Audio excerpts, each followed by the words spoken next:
Shalom, selamat pagi Bapak Ibu Saudaraku yang dikasihi Tuhan. Salam sejahtera buat saudara semua dimanapun berada. Saya mengajak Bapak Ibu Saudara untuk bersaat teduh dan berdoa dalam renungan penuntun kehidupan setiap hari. Kiranya damai sejahtera dan sukacita oleh Roh Kudus senantiasa melimpah dalam hati dan kehidupan kita semua.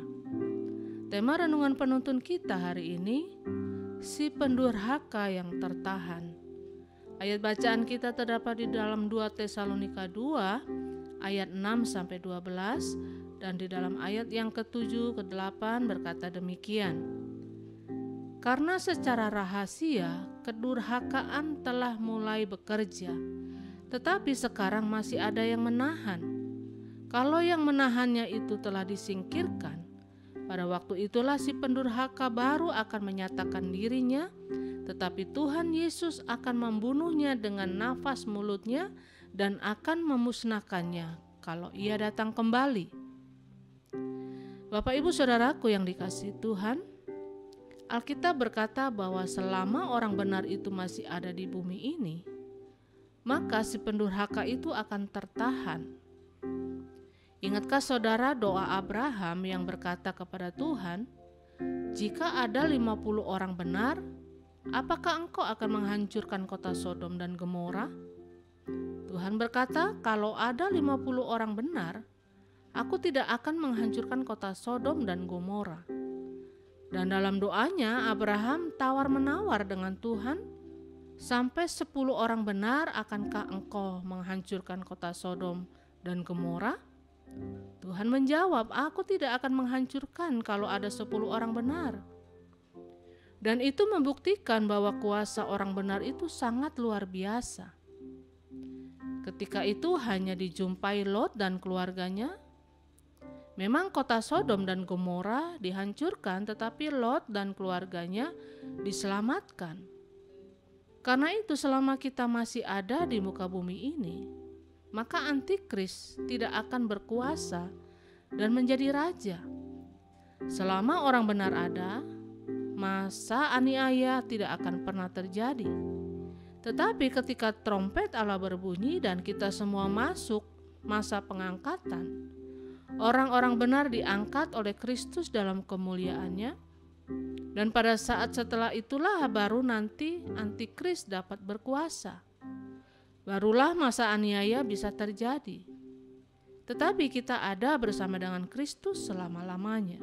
Nah, pertanyaannya, bagaimana orang percaya dapat menahan si pendurhaka atau antikris itu? Yang pertama, melalui Roh Kudus yang ada di dalam diri kita. Kalau kita dapat menahannya, bukan berarti kita lalu dapat dengan bangganya dan berkata, "Saya orang hebat." Tentu tidak. Tetapi kehebatan itu datangnya karena kuasa Roh Kudus ada di dalam kita. Jadi kuasa Roh Kudus yang ada di dalam kita itu menghadirkan kuasa Allah di sekitar kita, dan kuasa Allah di sekitar kita itu yang membuat setan tidak dapat menembusnya.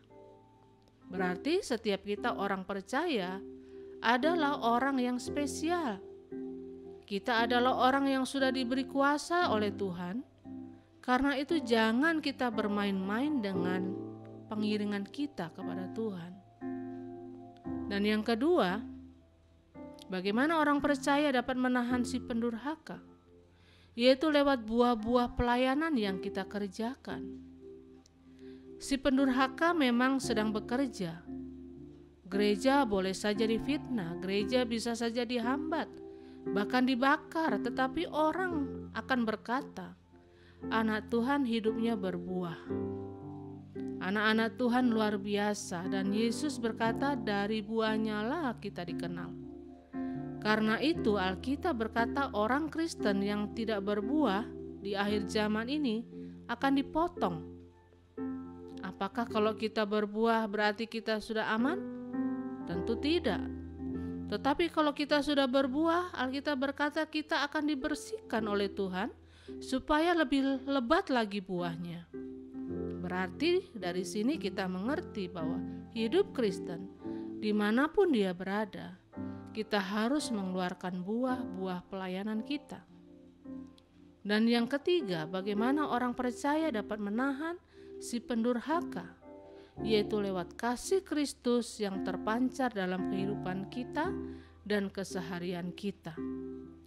Setan mau bekerja bagaimanapun, tetapi kalau kasih Kristus terpancar dari dalam kehidupan keseharian kita, maka kita akan menutup segala gerak iblis dengan cara kesaksian hidup kita yang benar. Dan jika orang akan berkata apapun tentang kekristenan, tetapi kasihnya tetap nyata kepada semua orang. Karena itu Bapak Ibu Saudaraku yang dikasihi Tuhan, pergumulan apapun yang saudara alami saat ini, biarlah kasih Kristus terus terpancar dalam kehidupan kita. Dan selama kuasa Roh Kudus ada di dalam hidup kita dan buah-buah pelayanan kita nyata, maka kita dapat menutup gerak si pendurhaka itu. Hidup Kristen adalah hidup yang aman dalam perlindungan Tuhan. Selama kita hidup benar di hadapan Tuhan, maka percayalah bahwa kuasa-Nya akan selalu menyertai kita dan membawa kita kepada hidup dan di dalam kemenangan. Amin. Mari kita berdoa.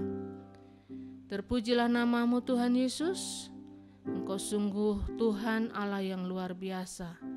Terima kasih buat firman-Mu, buat kebenaran firman-Mu yang kami terima pagi ini, yang menyatakan bahwa kami adalah orang-orang pilihan Tuhan yang sudah diberi kuasa untuk menahan segala gerak si pendurhaka.